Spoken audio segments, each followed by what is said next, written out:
హాస్ని రేపటి నుంచి స్టూడియోకి రావచ్చు అన్నారు. నేనేమో చాలా ఉత్సాహంగా మా ఊరు వెళ్ళా. అప్పుడు మాకు ఎలక్షన్స్ ఓటేయడానికి.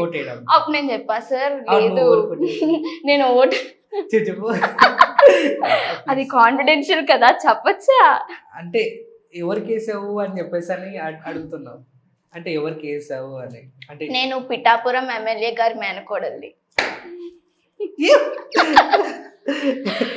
ఓకే అప్పుడు చెప్పా ఇట్లా ఓట్ వేయడానికి వచ్చాను సార్ అంటే ఏంటమ్మా నీకు ఓట్ చేయడానికి వచ్చావని సార్ జోవియల్ గా మాట్లాడారు. చాలా ఆశ్చర్యం ఏంటంటే నీకు ఇంకా ఓట్ హక్కు వచ్చిందా అని చెప్పేసి అంటే అవును సరే నేను జోవియల్ గా మాట్లాడి ఇక్కడ ఓటింగ్స్ అయిపోయిన తర్వాత వస్తాను సార్ అంటే ఓకే అమ్మా అన్నారు. నేను అక్కడ ఓటేసిన వెంటనే ఇంకా ఆ నెక్స్ట్ రోజే పారిపోయాను అనమాట.